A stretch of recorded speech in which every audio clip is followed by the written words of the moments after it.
Episode 25.123-4. Tilde. Welcome to the We Rock podcast. We're a little delayed because 2 weeks ago we tried to record and somebody lost internet, and it wasn't this guy. It was my two squirrels holding the connection together this time. Normally it would be me because it rained. No rain was not Tony, was not me. So, and then we tried. We've been working at this for a little over an hour at this point in time, trying to get this thing to record. I say we. When I say we, I mean Austin's been working at it. I've been staring at him through the screen, and he's been getting pissed off. He hadn't thrown anything yet, so that's actually rather impressive. No, so, I do have my dolly though. I mean, there you go. It was getting ready to happen. We Rock Podcast, the highest rated podcast, monument related podcast in the world. I've been told it is number one in the world. Number one with a bullet. So there we go. There is none better. All you can do is try to replicate. We are the original. So here we are in episode 25. We got stuff coming up. This is going to be a quick and dirty, but we got stuff coming up. Obviously, we keep talking about AICA, but we are on the crux of it at this point. Yep. We have AICA coming up. AICA headed to. This is your first one. We're headed up to Oklahoma City. The historic metropolis. I heard they have like some hanging gardens or something we can go see. Yep. So we've got. Let's see. Well, I don't know if it'll pick up or not. I don't know. Is it picking up?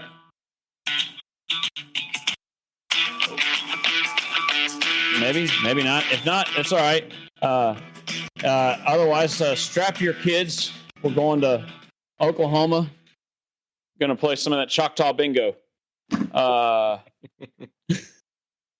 So go to the family reunion. So no, this is going to be good. I'm excited. I get to see everybody. I got a brief little message about what the who all is going to be there. It's going to be a pretty good show. There's like 84 registered to go. So wow, it's going to be big. It's going to be big. Yeah, and then you had me all hopped up to go because you said whenever you get into AICA, you're going to have to give an introduction. You're going to have to give a speech. So I started preparing. I started getting everything put together, writing it out, and then you messaged me and you said, "Hey, when are you supposed to give your speech?" And I was like, "Oh, at AICA at some point, I would assume." And you were like, "Oh, you might want to talk to Jed about that." And then Jed said, "Oh, the schedule was already filled up, so we'll get you in Arizona." So that means whenever Arizona comes around a year from now, it should be the best speech anybody has ever heard because technically I'm going to have a year to prepare for it. The best. There will be none better. The best speech. I give the best speeches. They're quite beautiful. It's funny because as I'm going into this thinking, man, this is going to be cool. I'm excited to be there. I realized yesterday, I think, that I have now been in since I believe it was 2015. We're coming up on 10 years. This is, I think, year 9. Oh, wow. Hang tight. I can tell you. You play some background music while I run across the room. Just giving a visual description to everybody. Tony is walking across the room. He's dancing while he's doing it, doing what some would call a jig. I don't know if it's a jig or an attempt at square dance, but one of the two. He's pointing at the wall. Oh, he's coming back. He's on the way. Oh, and he slips and falls. Oh man, everywhere. It's bad. 2015 is correct. That is the correct number. So if you are doing playing AICA worthless trivia, that's where it began. So yeah, we're at 9 years for me. Wait, so AICA did not begin in 2015? No, apparently not. Uh-huh. So, but no, we're this will be good. I think I've only missed one, and it was I had a family emergency which kept me from going. But so we've it's been good. I'm excited to see how this goes and see everybody again. Oh, definitely so. So, no, I'm looking forward to it. Yeah. I'm definitely looking forward to it. I mean, you've promised great things. You said that there's like some initiation ritual that I need to be prepared for. Oh yeah, that Jason's in charge of that. Ooh. That should bring you very little worry. So, or a lot of worry. Maybe a lot of worry. I don't. It's kind of up to you. Right. So, he said there's something about a cherry involved, but I'm not going to go any further than that. So we'll have to play it as it goes, you know. And in the words of Bill O'Reilly, you know, F it, we'll do it live. We'll do it live. So, but no, it'll be good. So the education will be all right, but it's I'm excited to see some of the folks. I got to pick some brains anyway. We're trying to change some stuff up here, contract style stuff, and pick some of those folks' brains that are smarter than I am. And it did take some of the wind out of my sails knowing that I wasn't going to get to do my introduction speech this year, because I already had it prepared and everything. And then Jed had told me that towards the end, it's going to be kind of like Q&A. Some of the members would ask me questions and I'd have the ability to respond. And I already had every response planned to every question that was going to be asked of me. Oh, yeah. Regardless of what it was going to be, you know, about whether it be where I'm from, bringing my business, anything. I was going to say, well, I'm glad you asked that question because I grew up in a middle-class family.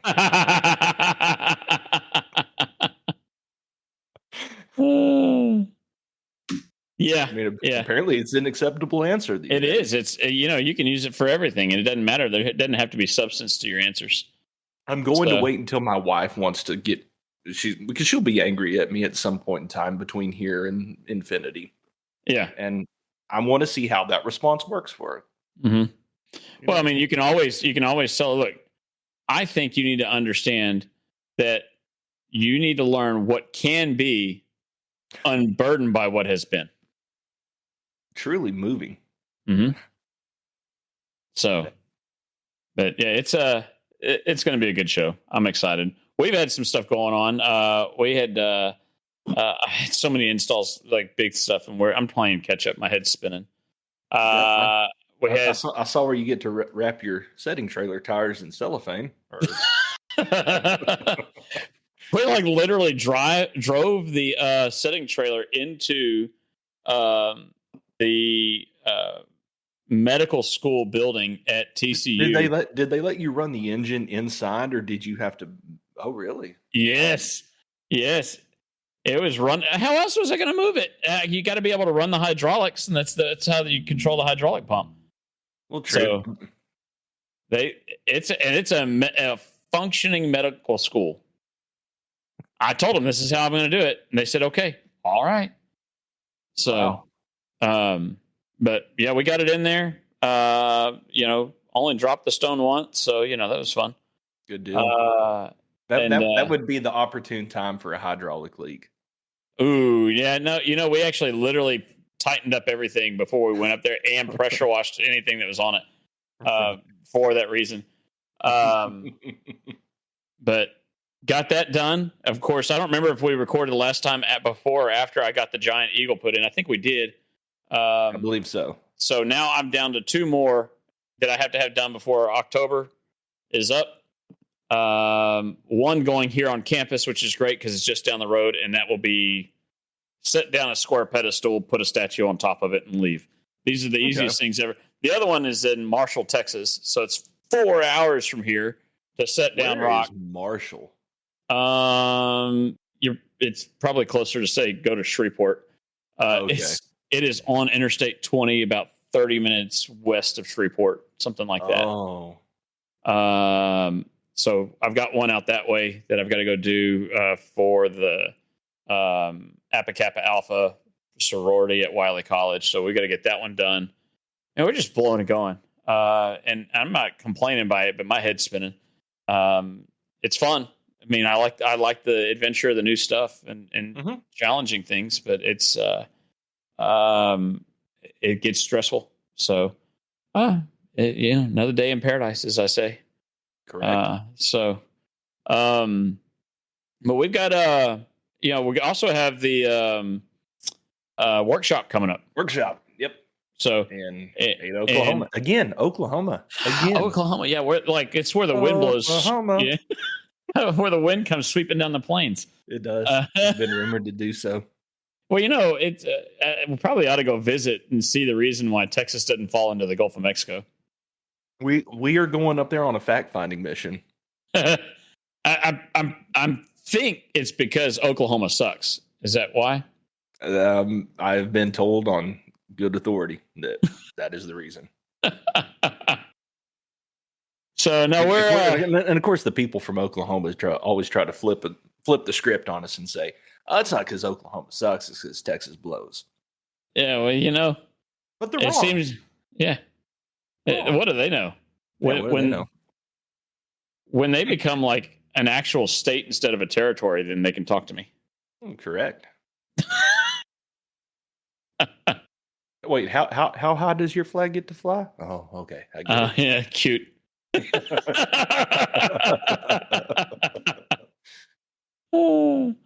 See, we've got to get a separate pole. That means we got to have two poles. We can't just put the one underneath the other. That doesn't work that way. No.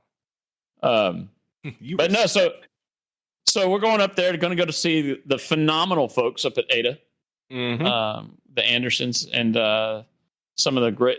Hands down, this is of course we're joking about Oklahoma, but the Andersons are some of the nicest people you ever meet. Oh, hands down, they're yeah, their roots run deep in the granite business. And if you have time, what is that? The 19th, October 19th. The 18th is when they are going to have the dinner. Yes, at their plant. So if you are within the sound of my voice, and you're listening to this before October 18th of 2024, pack your stuff up. Yep. Head to Ada, Oklahoma. I would say it's probably best to register beforehand because they're going to try to feed you. Otherwise, if you're just going to come and hang out, come hang out. Nobody's going to stop you. Come be a part of it. Formally registered. I think I've told enough people that are in the know that I'm going to be there, and I hope that counts as my registration. There's a super secret technical group of people on Facebook called the Southern Monument Builders Board page that told me apparently that I haven't registered. So yeah, but if you are a member of SMBA, it costs nothing for you to attend. If you are not a member, it's $75 per person. If you plan on bringing more than one person, just go ahead and join SMBA because it costs $140 to join SMBA. That's it. Pay your $140. You save $10. Save $10. You get a free dinner that night. And then the next day you get your education. Yeah. And if you're lucky enough, you can hang out with Austin and I and have a cold Coors Light. Been known to happen. Yeah. So, but no, so I'm actually, and I was asked to teach. That's it. Yeah. So we opened the show saying this is episode 25.123-Q or something. And the reason is because the other one we tried to record, being the rain, stopped us. But that's what we were talking about then in the middle of it. That was texture work. And we got shut off. It was the importance of using texture because I'm headed, when I teach or whenever I go to Ada, where I'm teaching texture. So not having texture drywall. I could do that. Oh, no. Flip the script now. Oh, okay. So here's what we're going to do. I'm actually going to put it out there because we're going to we'll get this out there. And if you have something else you want to see before we go, maybe we can make it happen. Yes. However, Starburst we're going to work on a little bit. Shell Rock we'll work on. Yes. What probably Breakout if we want to split a base or something like that. We can do some pneumatics, kind of show some of that stuff, some of that texture. I think somebody said something about thermal finished or using a torch. Yes, thermal was brought up. I don't know. I mean, do you still want to bring my torch setup? That's probably not a bad idea unless they've got some up there. I'll find out. Yeah. If not, I can bring my bottles. Yeah. Wait. Of settling in oxygen. Yes. Okay. Not a brown water. Brown water makes time travel happen. No, so we're gonna we'll be up there teaching that kind of stuff. And I'm excited. We're gonna do, my plan with this is not just to go, hey, here's a hammer, here's a chisel. This is what a starburst looks like. This is what shell rock looks like. This is what I'm not doing that. Actually, I intend if I have time. If I have time. Oh my gosh. But no, if I have time, what I want to do is I want to sit down and have a couple of designs prepped that we can show and break out. So out of simple stuff, whether it's SERP tops or bases or whatever, and show how to use it. And then hopefully we can even sell them off there, and you can take them home and sell them and make some money. But we want to try to get hands on and get people to physically grab a hammer and grab a chisel so that you can see that you can do it. It does not require paying your supplier to do it unless you don't have time. Correct. So, and it also it's also going to be a way to help you monetize your scrap pile. Yeah. Every one of us has something in our scrap pile that can be turned into a sellable item. Yeah, and that's, I mean, we make quite a bit of money here out of some of that stuff that's at our scrap pile. And sometimes it's stuff that was family asked us to remove it when we put in a new monument. You go, what do I do with it? Well, we found ways to make it functionable. So that's kind of what the goal is, to teach you how to use it. I'm kind of even open to showing you how to design with it so that you can see outside the box of what you're trying to do. Correct. That you can see. And one of the big things is just learning how that rock breaks. Yeah. Just get that under your belt, and it will make you a better designer. I've been saying that for years. It's not that you have to be the most proficient individual with a hammer and chisel. You're not having to. Well, you don't spit that beer out your nose. No, Ronnie. He's at his desk in the other room, and he said, "Whoa! I might need to listen to this. Like, if I know how the rock breaks, I'll be a better designer now." Well, some people, Ronnie.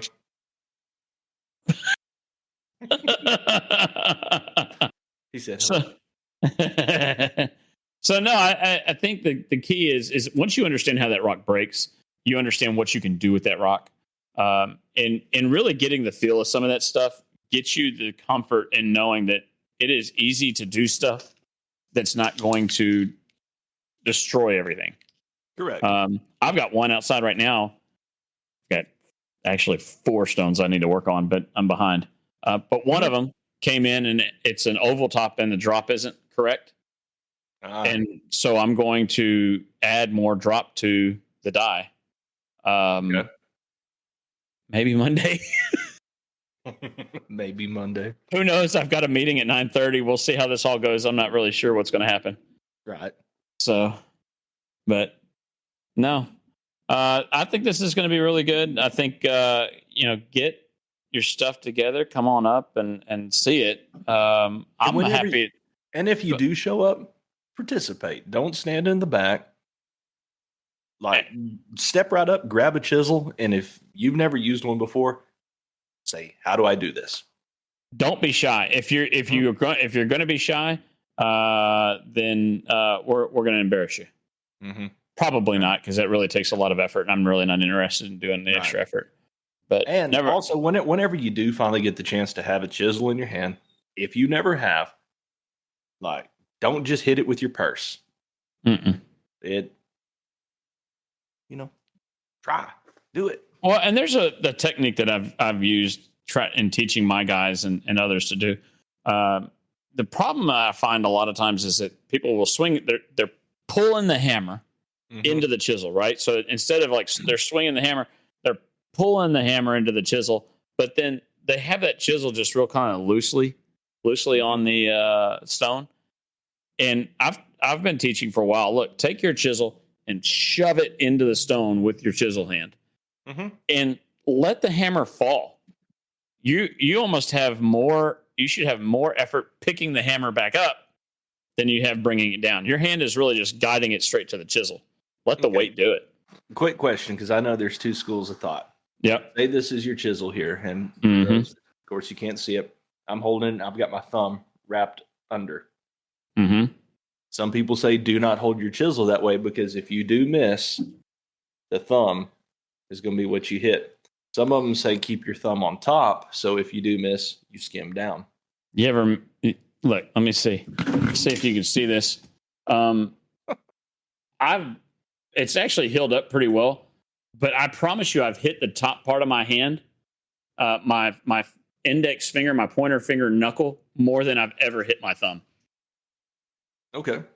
So I don't know that it matters.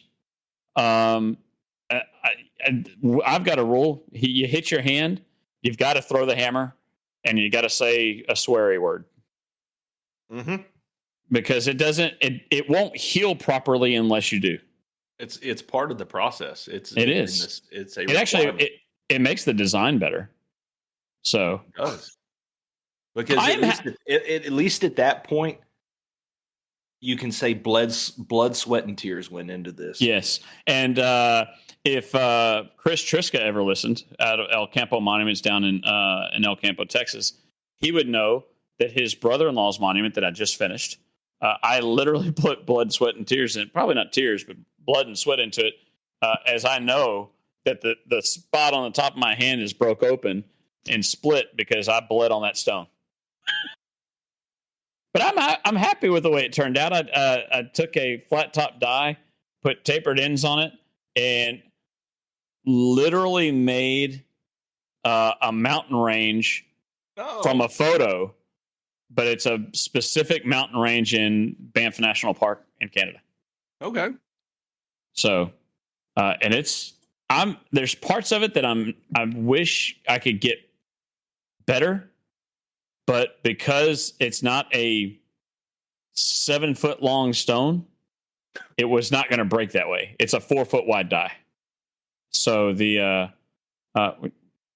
okay.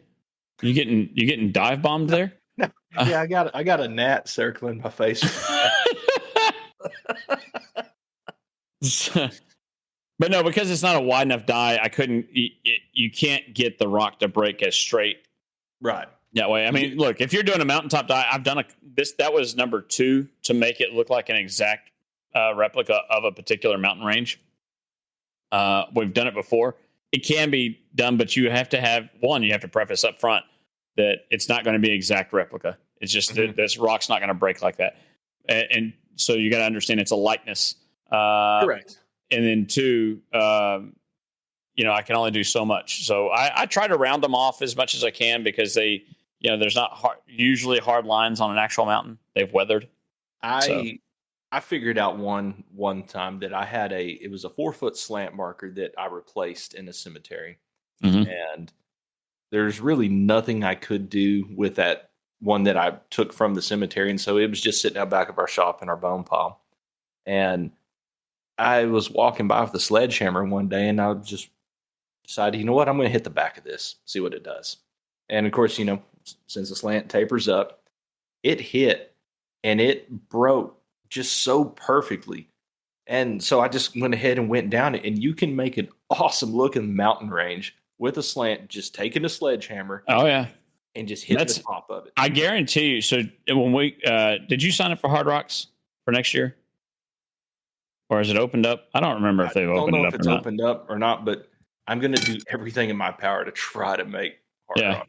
So I do know that at Hard Rocks, just about every year, a mountaintop die is taught, and somebody tries to tackle it who's never held a chisel before, and they do a pretty good job. I mean, it's probably more overwhelming than it is difficult.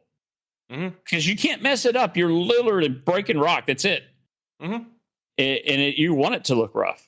So I've got little cheats that as I've done it a few times that I have learned to set myself up for success with it.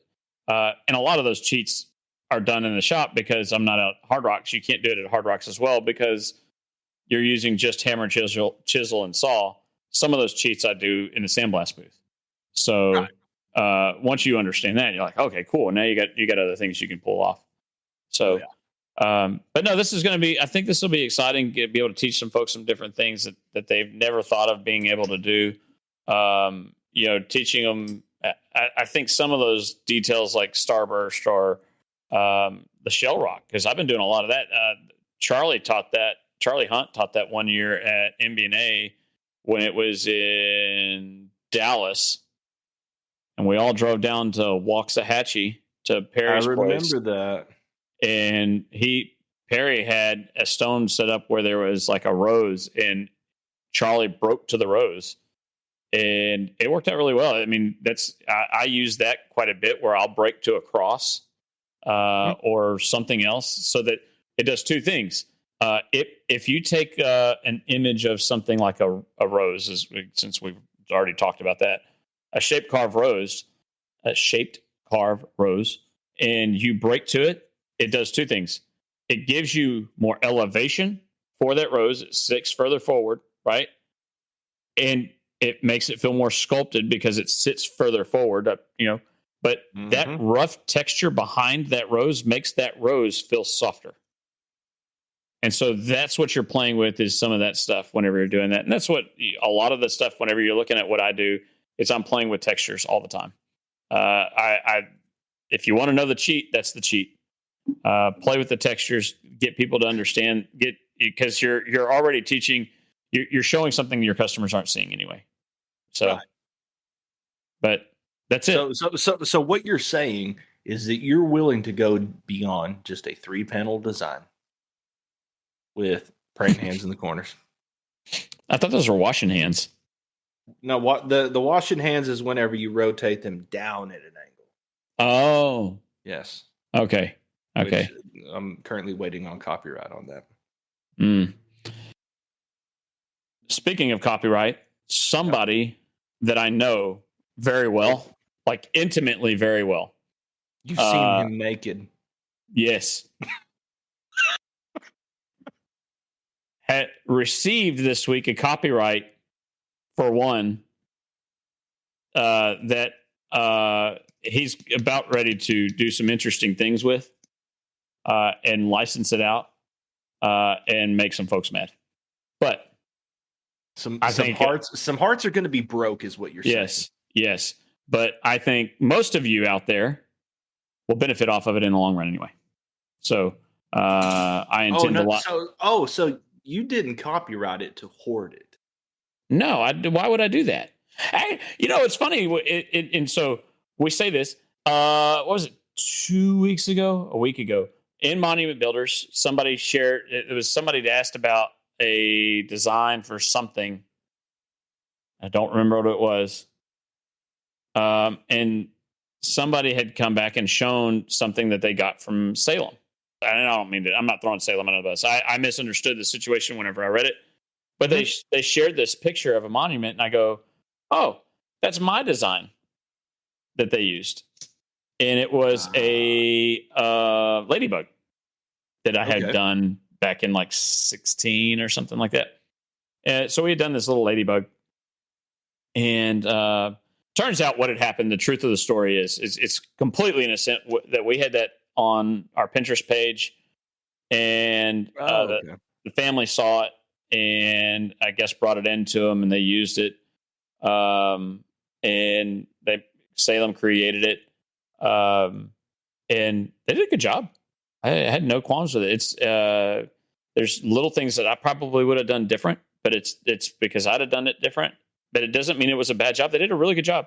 I don't remember who it was. Company out of Nebraska, but they. I just told them basically, I said, look, next time you run across one of ours or you see our name on it, let me know. I'm happy to send you the file. So your lawyer is not already in contact with them? No, the lawyer's me. And the cease and desist letter that I'm sending them says, never again should you not tell me that you did it so that I can see it. Right. I don't care. It was for a little girl. That family lost a little girl, you know? In which it was going to be one that you never were going to have an opportunity. I was never, anyways. no, exactly. You know how much that impacted my finances? Zero. We were never going to have the opportunity for that job. I was never going to see it. It happened to be that they said it the day before or something like that. When they shared it, they were excited about it. I was not trying to take the wind out of their sails. If they hear this, understand what you did was a good job. You did a great job. Hats off to you. I'm happy with it. So, and that, if I can help others, that's why we do the freaking podcast. Mm-hmm. If I can help others improve what they're doing, then all of this is worth it. Because it's not because we like the sound of our voices. Trust me. Oh man, whenever I hear playback of my voice, my gosh, why has nobody ever told me I sound like this? This is terrible. How do you describe the sound of like fingernails on a chalkboard? Oh yes. But that's why we do the podcast, and that's why we do that. And truthfully, I've had this mindset for a long time that when it comes down to all this stuff, if we're not improving the items that come out of our shops, the designs that go into those cemeteries, right? And everybody's still producing the same garbage, we're a commodity. And what is the purpose of anybody buying a monument thereafter that? So that being said, by all means, please contact me. I'm happy to send you the file. I'll tell you what I did that I didn't like about it. And that way maybe you can do your own thing. But please send me the design after you're done. I want to see what you change. Yeah, thank you. Yes. I just want to see. That's it.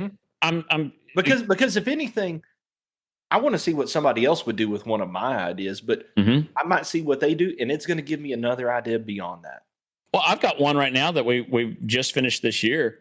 That I took something Aaron Fainley did and took it to the next level. And not to say next level. I mean, that's wrong. That came out wrong. Aaron, I'm sorry. I made it better. It's better. It was the most beautiful monuments. Truly beautiful.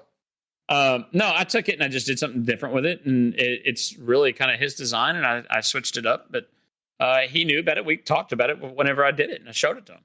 So I was rather pleased. So, man, I mean, that's just kind of it. I don't get all ate up over your stuff. I mean, if I'm absolutely 100% honest about it, the one thing I would say is I don't want my artwork used by my competitors, that are within 60 miles of me or something like that, because that's where now you're taking the stuff that I've done and selling it to the customers that I was talking to. Mm-hmm. That's where my problem ends up being. No, there's the difference with that. But there's also a lot of people that they're afraid to post on the Facebook groups or even just send messages to one another. And that makes me sad. Just showing what we've done, because everybody is so afraid that they're going to run with their idea or take that idea. Yeah. And that's one reason why from time to time I send you a picture like, hey, what do you think of this? And right. I hope you take that picture and change it. Yeah. No, I don't hope. I know that's what you do, because a lot of times I've sent you a picture of something and you'll fire me one back about half an hour later or something. And it's what I've done, but you've altered some things. Hey, this is what I would do. Well, and car designers do the same thing. It's you see something, but you don't see the whole picture because you've been so enveloped in the whole thing from the moment. And there's one little thing that somebody else will key into and be like, hey, this would look better if you did this.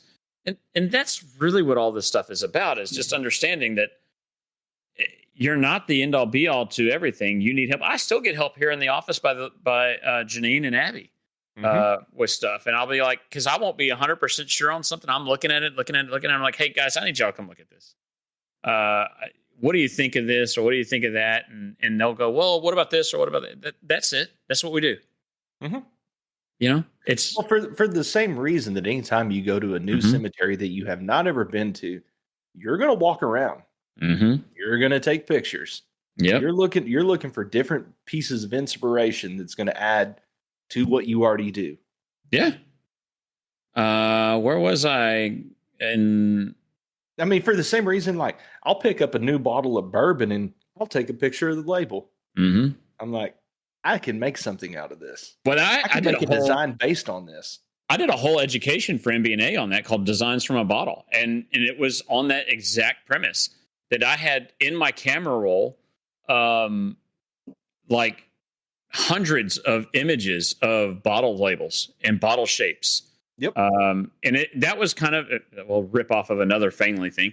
That was a rip off of Gene Fainley's education that talked about designs from shampoo bottles in the 70s and 80s.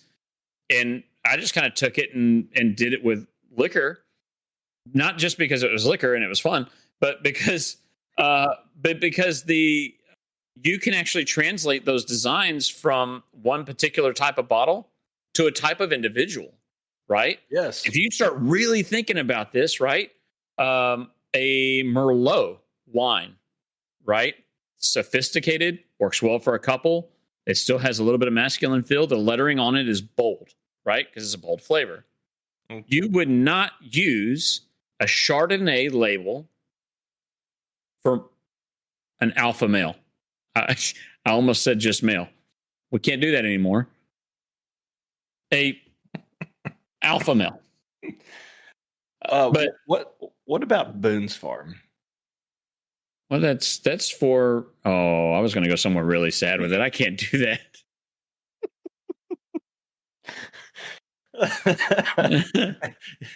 Oh man. No. Oh my gosh! I almost said something terrible too. There's a lot of negative connotations that go along with that. You know, I saw this hat that I need to get, and it says it's not my fault I was unsupervised. Oh, that is true. Oh, I like that. Yeah. So that way, whenever I get in trouble, I can just point to the hat. My wife, hey, yeah, you left me in. I was brought up in a middle class family. Same thing. The same thing. So, no. Just saying, if you have to twist the cap off your wine, yeah, I feel the same way about bourbon. Ooh, if it's got a screw label, I'm not. And I've had people go, "No, that Weller's is great." And don't you send me anything that's got a screw label on it.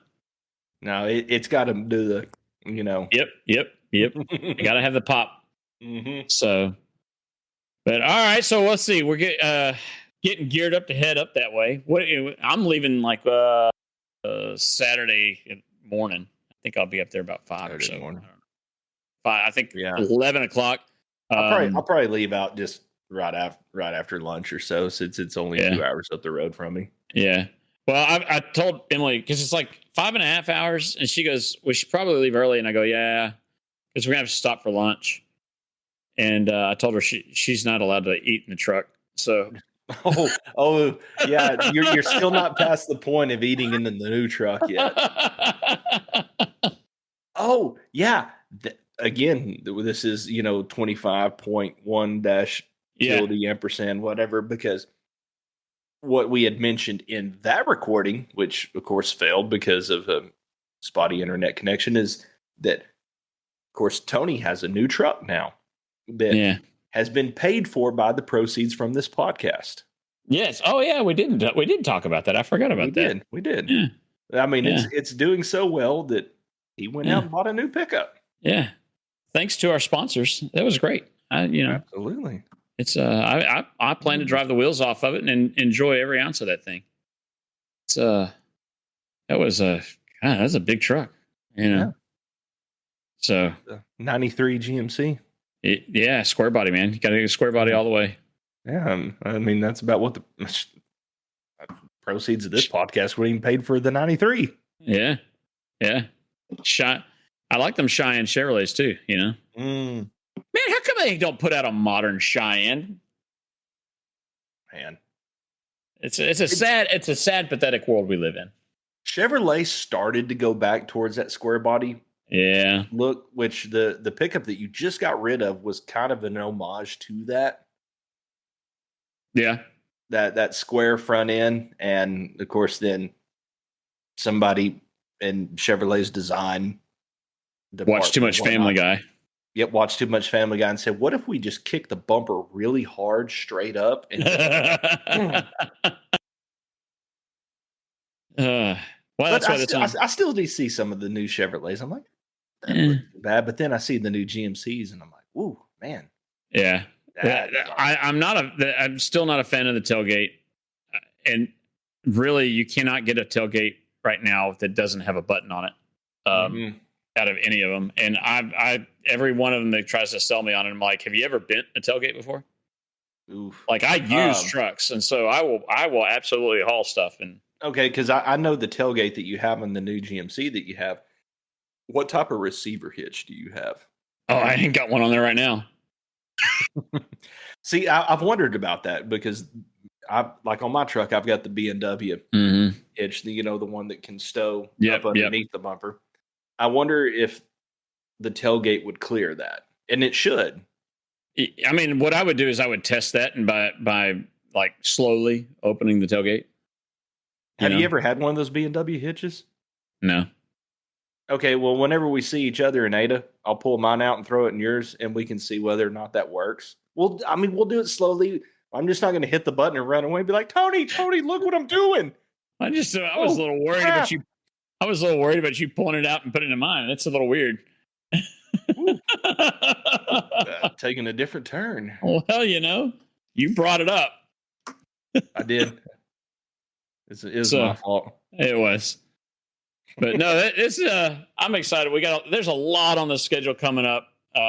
This is going to be really good. We've got just a lot of events coming up around the corner. It sounds like the convention in South Carolina went really well. Sounds like the one out in Alaska went really well.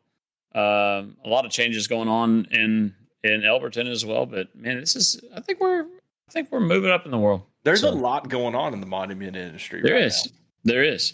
Hold your seat. There's changes coming.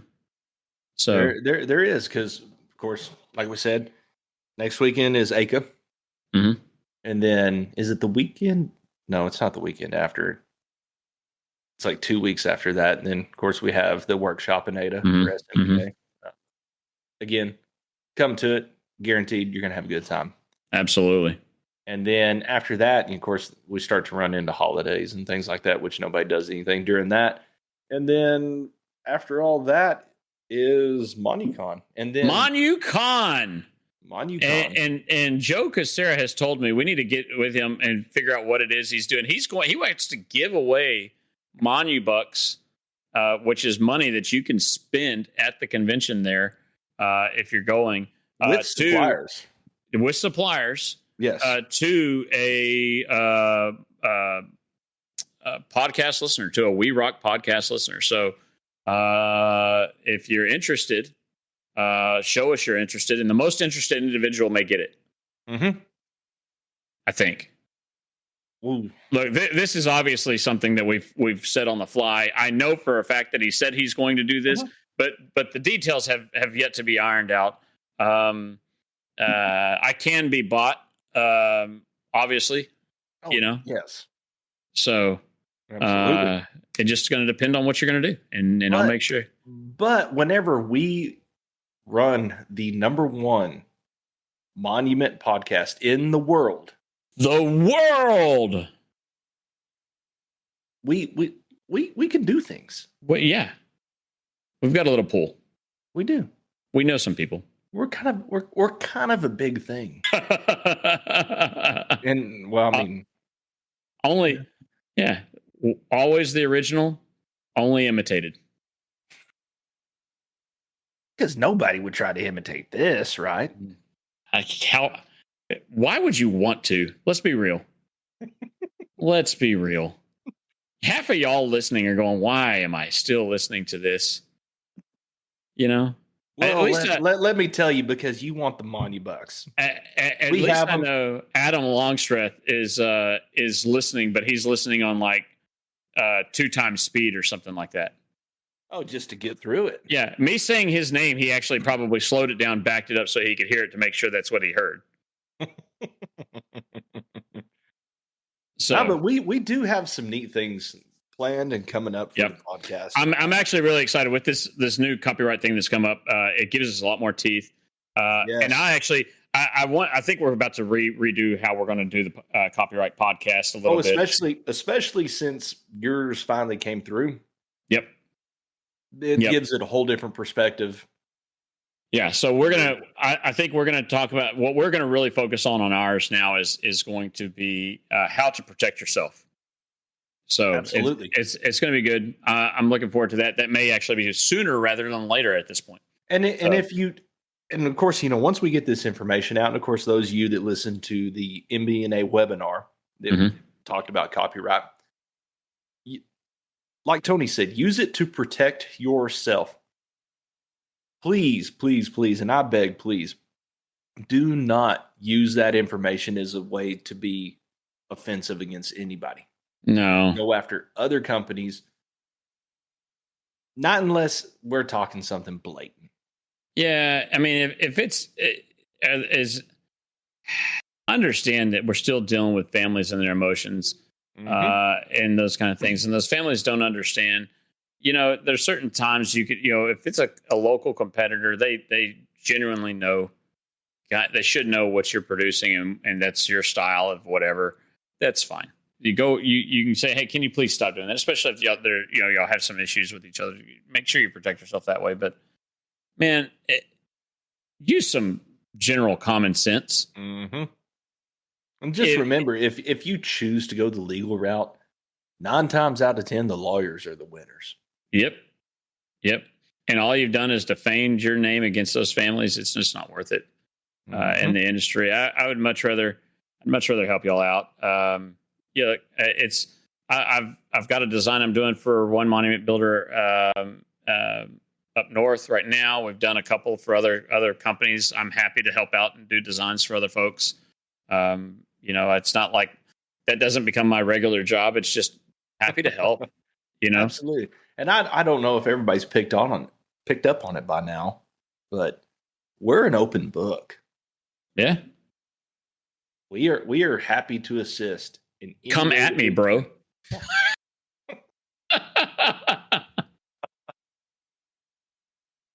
So, but no, I think risk call. Oh, Ronnie got it.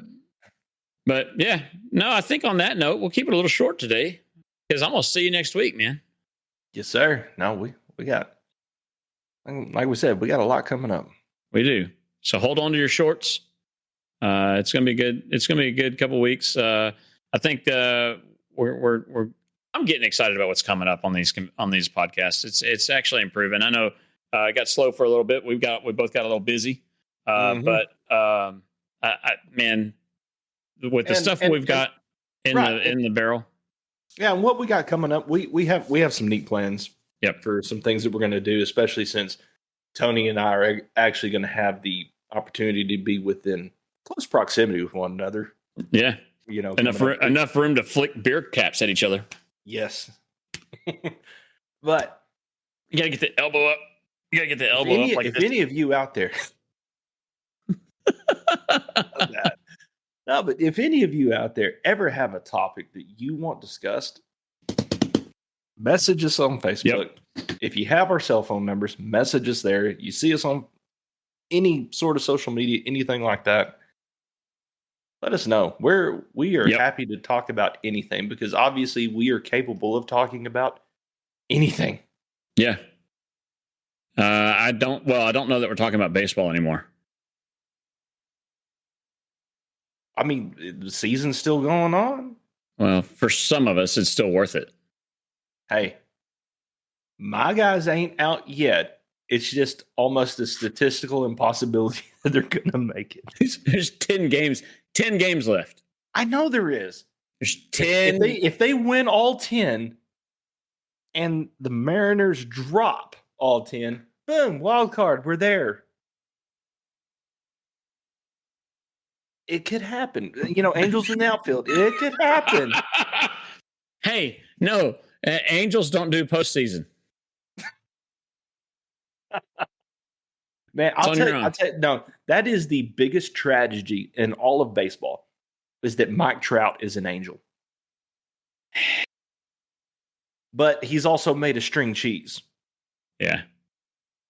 He's not Hispanic enough to be on the Astros.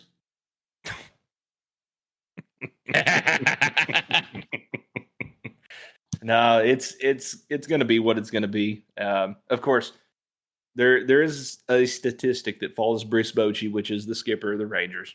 Yep. Anytime that he has ever won a World Series, his next season's team does not even win a pennant. And as it stands right now, the legend's still probably going to hold true. I would say so. Yeah. But it doesn't matter. I'm still with him all the way now. And of course, I wouldn't trust you if you gave up on him. No, dude, I'm die hard until it's buried in the ditch and it ain't getting out. I grew up an Astros fan. I grew up an Aggies fan. Right now I'm currently living in battered Aggie syndrome. Oof. It's rough. All right. Well, who's your NFL team? So I grew up an Oilers fan.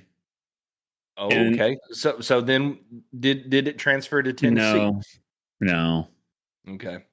And so there was the time in the wilderness without.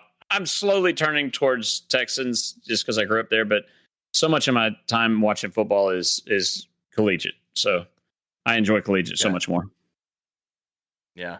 No, that's every year. Of course, and anybody that knows me well always knows that it's baseball and almost nothing else for me. Mm-hmm.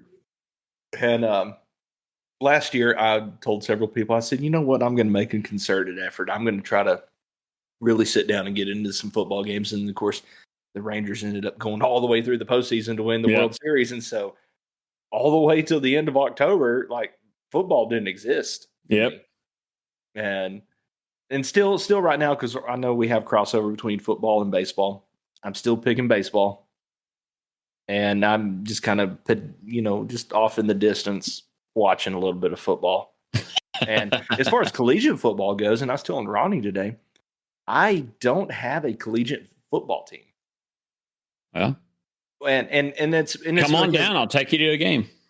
Oh, I'd love to come down and go to an Ag game. I've never been to Kyle Field. I'd love to see Kyle Field. Oh yeah, Kyle Field's beautiful. Absolutely, and that's I've seen it from the outside, but I've never been on the inside. That's me telling you through the maroon colored glasses. It's but where I went to college, of course, my original intention was to go where I went and then go to A&M, and then decided, Stephenville's kind of a fun place. It works for me, and so I ended up staying there. And so I did not go to a D1 school. I went to a D2 school, which is a part of the A&M system. Yep. But I've always had a soft spot for A&M. Yeah, that's always that's where I wanted to go. I was on campus earlier. They did a unveiling for a new painting that was done. That's going to remain in the Memorial Student Center, and it is because today is POW MIA Day. Okay. If you didn't know. And so they unveiled a POW painting. It was really nice. So it's the empty seat painting. It's a great picture, but so yeah, no, very, very much cool place. Love that place. And I unfortunately, I love it enough that I don't care how bad they're doing. So it is what it is. Yeah. But, all right. On that note, on that sad note, I think we'll close it out. I think it's worth wrapping up. And whenever the people decide to listen to this, we'll listen to a collective thank God. All right. Until next time. Next time is post AICA. So we'll get your wrap up. I want to see how you feel about it once we're there, and and whatnot. I'll let you know what happened with the cherry. Yeah. Yep. Let us know. So until then, have a good weekend, good golf, good tennis, or whatever makes you happy. That's correct. Y'all have a good one.